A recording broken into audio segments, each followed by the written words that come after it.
carriers? Whether you work for a company or it's your company and you're the owner of the brokerage, vetting carriers is an important part of your business because they ultimately are representing you too. I mean, your reputation is how they perform and how they act.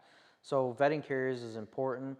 Rule of thumb here is, and I know this sucks, it sucks for new carriers, it sucks for you, especially if you got a good price on a carrier, but I would not use anybody that hasn't been in business for a minimum of 6 months. That's just my rule of thumb here. That tells me if you got a brand new carrier, he's a one truck operation, he's the owner, he's the operator, it's real easy for him to disappear. It's real easy for him to shut down his business, his authority, get it off the books, walk away from a bad debt, and restart another company. He's still going to maintain the truck. He still owns the truck, but now he's shut down his LLC. He walks away from his bad debt. He starts another company, and he's back in business, and you're still out the money. Yeah. If they've been in business for 6 months and they got one truck, you're still running a pretty big risk because they only got one truck and they could still do the same thing. But chances are, they've done enough loads, they understand the market, they've probably done a good enough job to maintain a business up to the 6 month point. But when I'm vetting carriers, rule of thumb is 6 months for me, but I also like to work with carriers that have more than one truck. Again, if you're a one truck operation, it's easy for you to walk away from bad debt and restart another company, and your reputation doesn't really matter. You know what I mean? But if you have a company that you source that has 5 or more trucks, it's much more difficult for them. One, they've been in business for probably a lot longer, probably a couple years now because they have 5 trucks. And as we all know, trucks aren't cheap. They didn't just open their doors yesterday and say, hey, I got 5 trucks. I purchased 5 trucks. I'm going to make this work. They probably started out with 1 truck. They did good business. They were profitable, and they bought more trucks because they were bringing on more business.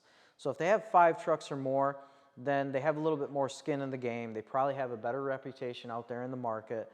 So that's another good thing to look for. How many trucks do they have on with the FMCSA? How many are registered? How many are showing on their insurance? If they have multiple trucks, it's harder for them to shut down their company and to restart another company and get up and running again because they got to change the name. Then they have to sign up with all their clients that they've been doing business with again. And again, they're back at zero. And a lot of companies won't allow you to come in and work for them unless you have 6 months or more on your authority. So that's a good way to vet carriers. Check out the number of trucks that they have, and then how long have they been in operation. Once you do that, you significantly lower your risk of carriers ghosting you on claims. Right. Significantly.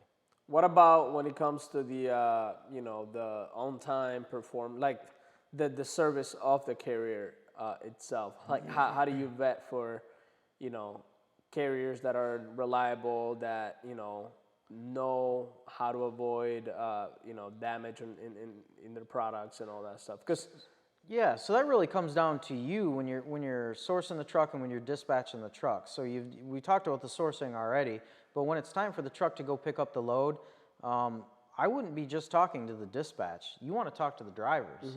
Get the driver's number, get their information, call and talk to the drivers, get a relationship with them, be nice, be cordial, get a feel for how they're talking and what they're doing. And when you're dispatching them, make sure you're very clear on your instructions. Make sure you're very clear on what time the pickup is, what time the delivery is. Do we have fresh hours on our ELD if they're a solo driver?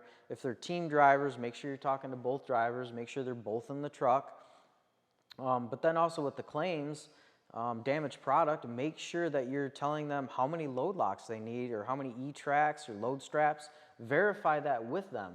And then also after they've picked it up, it's the same thing. Verify it again.